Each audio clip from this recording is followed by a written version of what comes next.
पन्नगे च सुरेन्द्रे च कौशिके पाद संस्पृशि निर्विशेष मनस्काय श्री वीरस्वामिने नमः।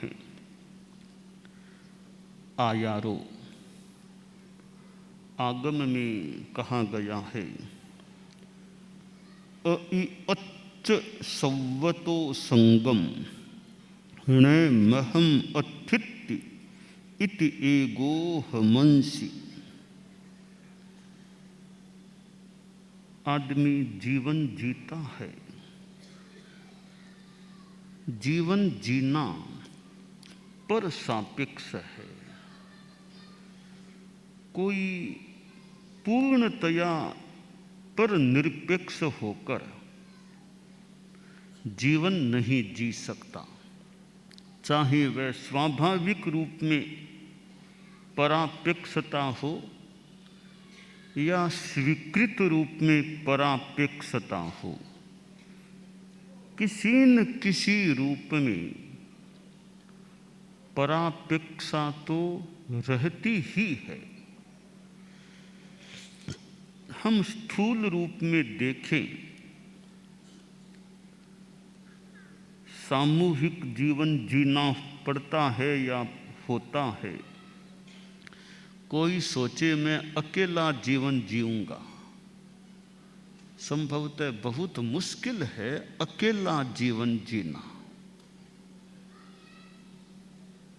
अकेला कैसे जीवन जिया जा सकेगा? मान लो फिर भी कोई गुफा में कोई कहीं जाकर के रह जाए, परंतु शरीर में कोई दुर्भाग्य से कठिनाई हो गई, भी डॉक्टर को दिखाना पड़ेगा, तो दूसरे का सहयोग तो लेना हो गया।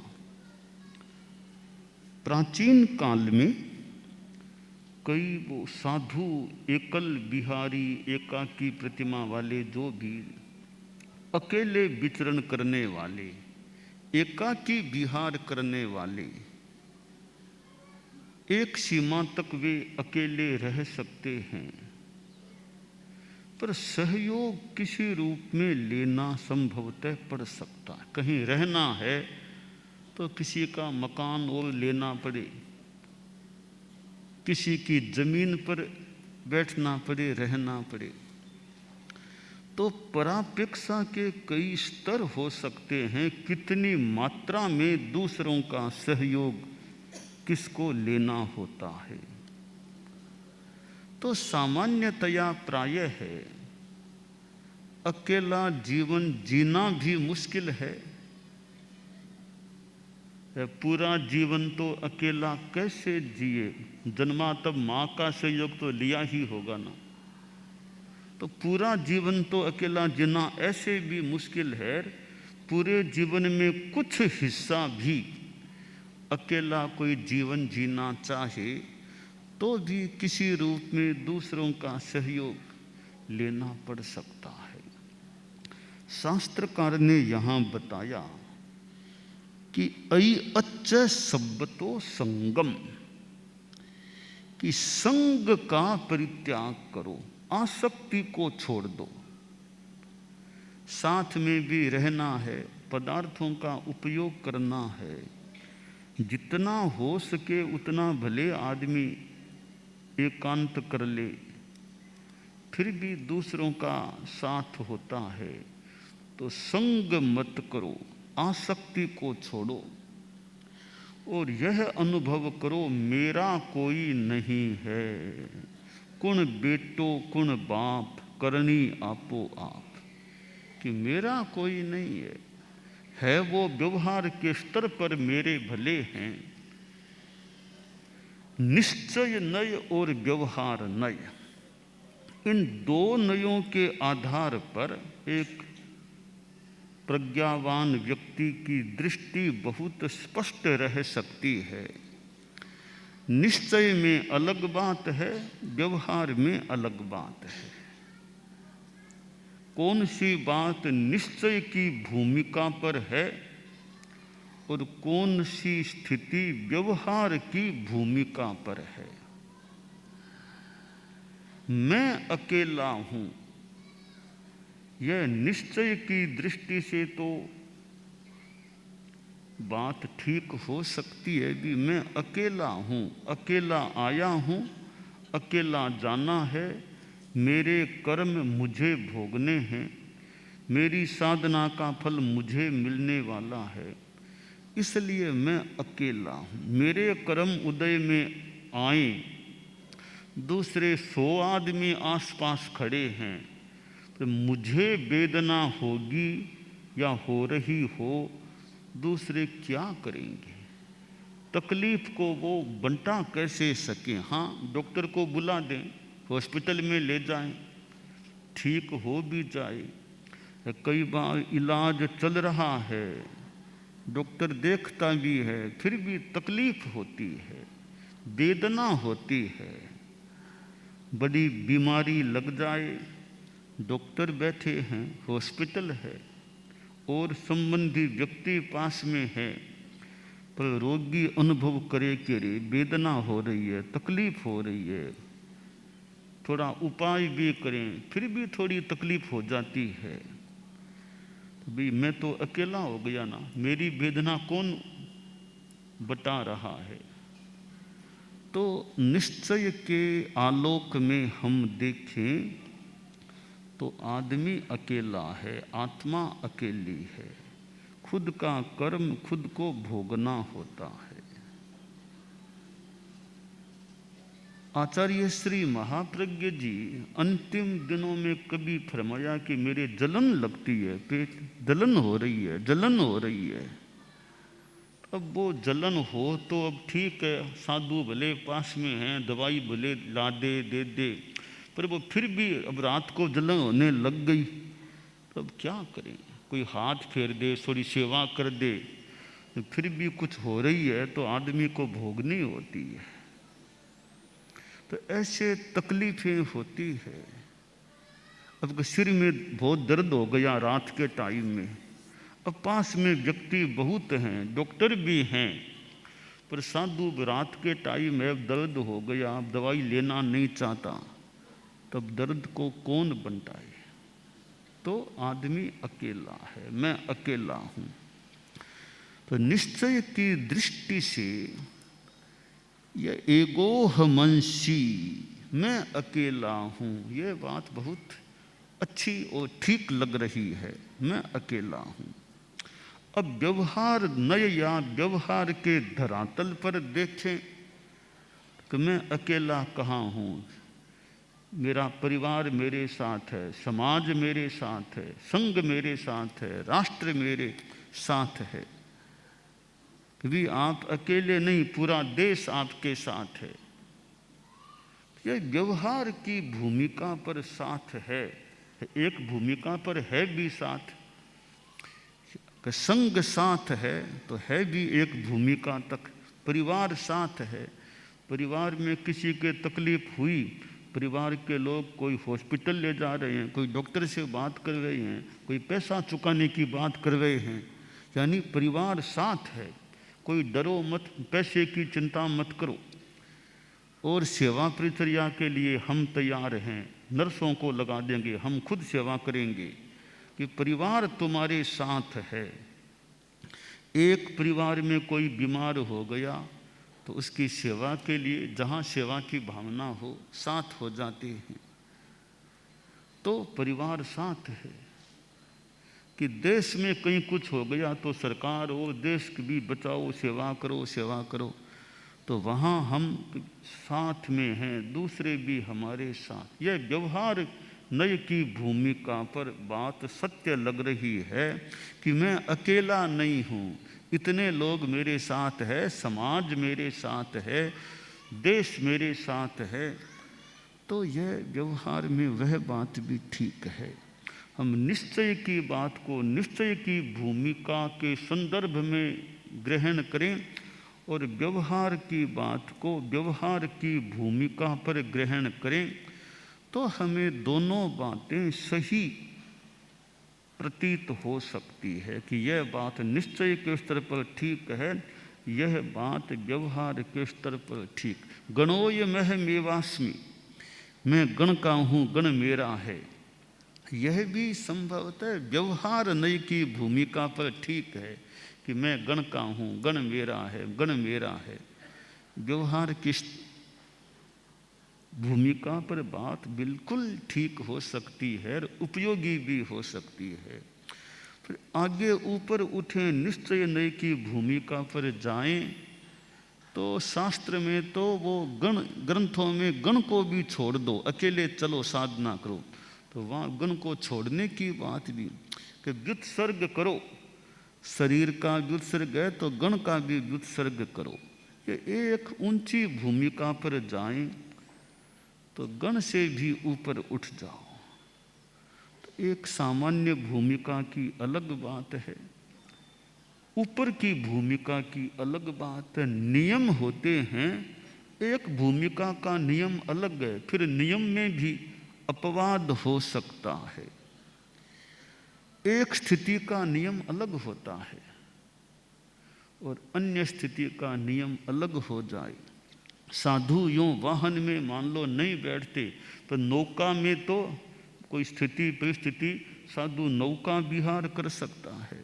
कच्चे पानी का संगट्टा नहीं करना सामान्यतया ये प्राय नियम है, परंतु नदी पार करना होगा तो कच्चे पानी में भी साधु चल लेता है। कि भी शौच के लिए जाना पड़ेगा तो वर्षा आ रही है, कच्चा पानी लगने वाला, तो भी साधु जाता है। तो अपकाय का संगट्टा नहीं करना एक संदर्भ में यह नियम है, तो दूसरे संदर्भ में अपवाद कह दें, कुछ भी कह दें कि पानी का संगट्टा अस्वीकार्य नहीं है, हो तो हो, तुम अपने समता सावधानी से चलो। तो निश्चय और व्यवहार, तो हम निश्चय में मैं अकेला हूँ, मेरी आत्मा अकेली है, इस स्थिति का भी अनुभव कर सकते हैं। अब निश्चय में कि भी मेरा ज्ञान है वो मेरा है, मेरा साधुपन वो मेरा है, दर्शन मेरा है, तप मेरा है, वो मेरे साथ चल, यानी उसका लाभ, उसकी कमाई मेरे साथ रह सकेगी। तो ज्ञान है, उससे मेरा, मैं ज्ञान का अभ्यास करूं, उससे मेरा कल्याण हो सकेगा। आप लोग गृहस्थ हैं, गृहस्थ जीवन में तो पैसा भी चाहिए आदमी को, स्वास्थ्य तो साधु को भी आम रूप में चाहिए, तो गृहस्थ को स्वास्थ्य भी चाहिए और धन भी चाहिए। धन निरपेक्ष गृहस्थ कितने समय तक रह सकेगा? धन सापेक्षता होती है, स्वास्थ्य सापेक्षता भी होती है। तो स्वस्थता और धनिकता, ये दोनों गृहस्थ जीवन में अपेक्षित हो सकती हैं। अब आदमी स्वास्थ्य की कामना, भी मेरा स्वास्थ्य अच्छा रहे, शरीर मेरा फिट रहे, अच्छा रहे, साउंड बॉडी रहे, ठीक है, बॉडी साउंड रहेगी तो काम भी कर सकेंगे अच्छा। तो स्वास्थ्य की कामना है और धन की भी कामना कि पैसा रहे, धन संपत्ति अच्छी रहे। आदमी सोचे धन संपत्ति का क्या करूंगा और स्वास्थ्य का मैं क्या करूंगा। स्वस्थता है तो उसका बढ़िया उपयोग करें, धर्म ध्यान करो, अच्छा धार्मिक आध्यात्मिक काम करो। कि साधु स्वस्थ रहना चाहता है, बहुत अच्छी बात है, अपेक्षा भी है, तो स्वस्थ रहकर हम काम अच्छा करें। धन गृहस्थों को चाहिए, तभी धन का उपयोग क्या करेंगे? धन का अर्जन करने में भी कौन सा तरीका काम में लोगे? तो धन, धन तो साधु का धन तो तपोधन, तपस्या साधु का धन है, ज्ञान साधु का धन है, और चारित्र दर्शन यह साधु का धन होता है।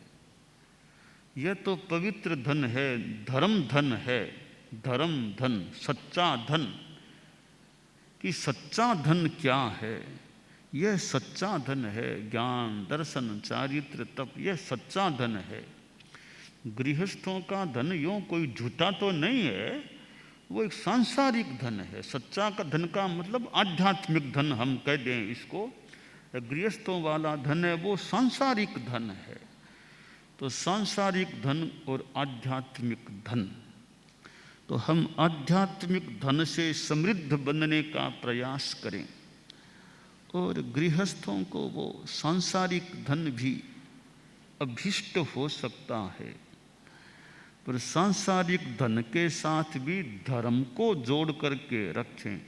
धन और धर्म दोनों रहें, धन रहे तो धर्म साथ में रहे।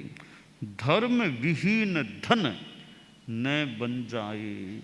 कि धन है तो घर में परिवार में धर्म भी बना रहे।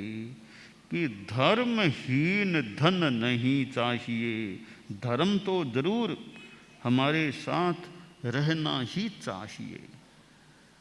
तो वो जो लक्ष्मी की बात है, सेठ सो रहा था और रात में 12-1-1:30 बजे कोई स्वप्न आया, और स्वप्न में एक दिव्य माँ, कोई देवांगना दिखाई दी।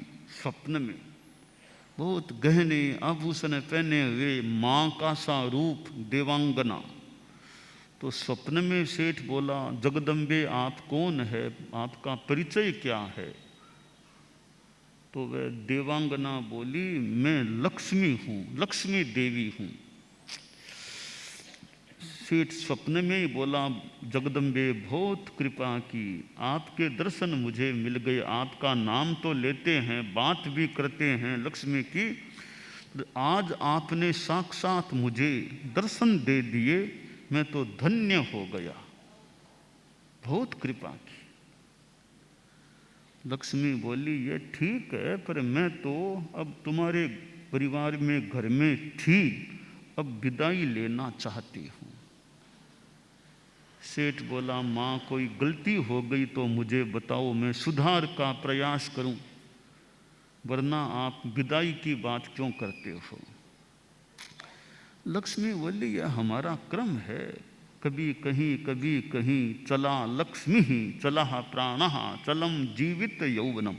कि लक्ष्मी हम चंचल हैं, कभी रह भी जाएं, कभी चली भी जाएं, कभी वापिस आ जाएं, या कहीं ज़्यादा लंबा काल भी बिता दें। तो हमारी अपनी स्थितियां है, अब जाने का मन हो गया है। तो सपने में सेठ बोला, माँ वो तो आप, मैं तो नहीं कहूँगा कि आप जाओ, बाकी रोकने की ताकत भी मेरे में कहाँ है, मैं तो साधारण आदमी हूँ, आप तो दिव्य हैं, आपको रोकने की औकात मेरे में कहाँ है। मैं तो निवेदन ही कर सकता हूँ, आपके चरणों में नमन कर सकता हूँ कि आप यहीं विराजो, मेरे यहाँ कृपा रखो, विराजो। यह मेरा आपसे विनयपूर्ण निवेदन है, आप इसको स्वीकार करें। तो लक्ष्मी ने फिर कुछ उत्तर नहीं दिया, अदृश्य हो गई। ठीक है, स्वप्न पूरा हो गया, नींद टूट गई थी। सेठ प्रसन्न था कि आज सपने में मुझे एक देवी के दिव्य रूप का दर्शन हो गया। हालांकि विदाई की बात तो कही थी, पर दर्शन तो हो गए मेरे।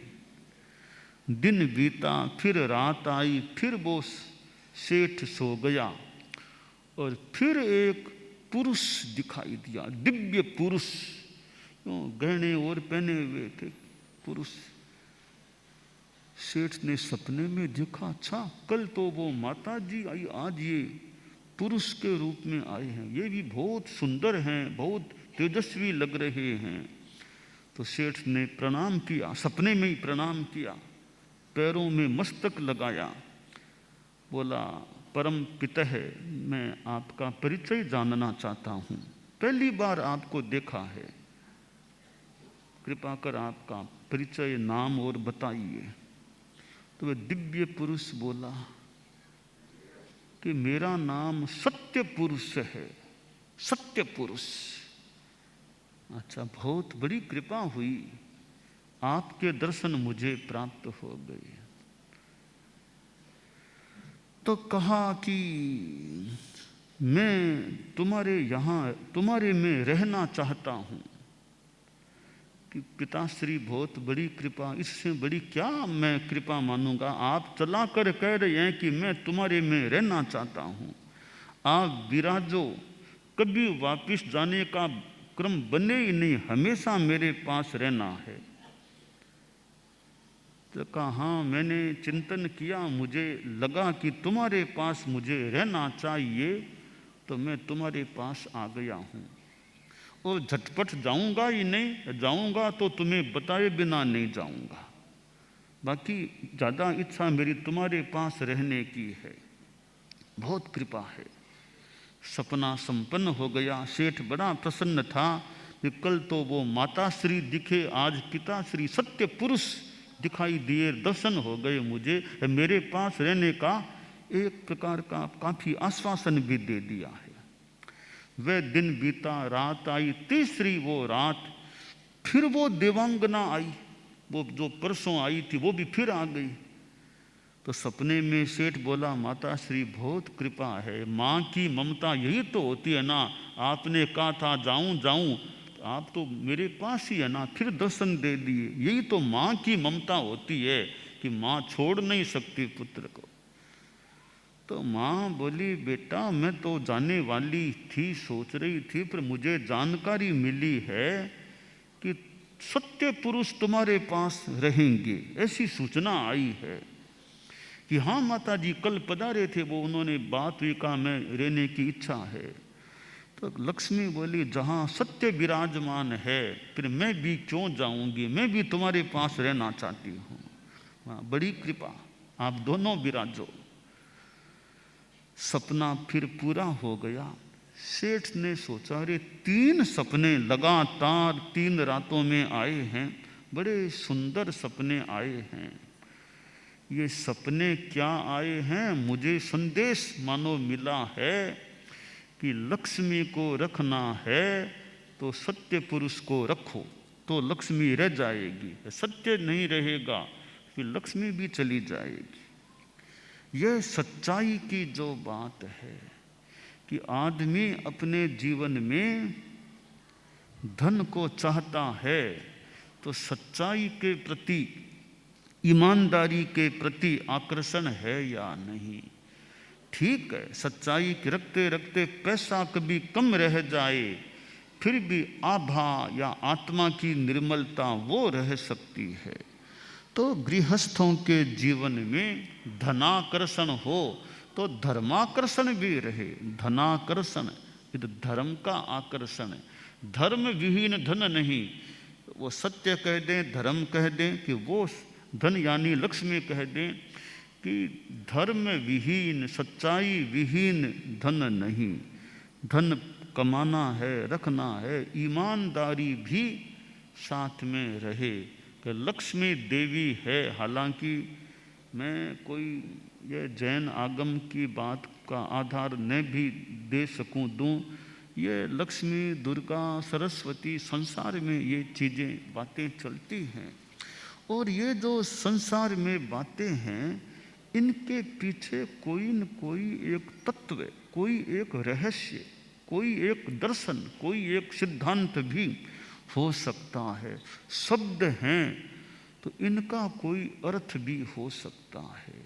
भले किसी रूप में ये शब्द गढ़े गए हों या शब्द हों, और इनके पीछे जो कहानी बात हो, इनकी गहराई में भी कोई बात हो सकती है कि लक्ष्मी, दुर्गा, सरस्वती, ये जो 3 चीज़ें आती हैं तो आदमी के जीवन में ये लक्ष्मी को हम धन का प्रतीक, स्थूल रूप में धन का प्रतीक मान लें, तो इधर सरस्वती है तो ज्ञान विद्या, इधर पार्वती दुर्गा, इधर शक्ति की बात। तो खैर ये दुनिया की चीज़ें हैं। आत्मा की निर्मलता, पवित्रता, जो ये आयारों में कहा गया, अयि अच्छ सब्बतो संगम नमहम अथित्य इति एगोह मंशी, मैं अकेला हूँ, संग को छोड़ दो।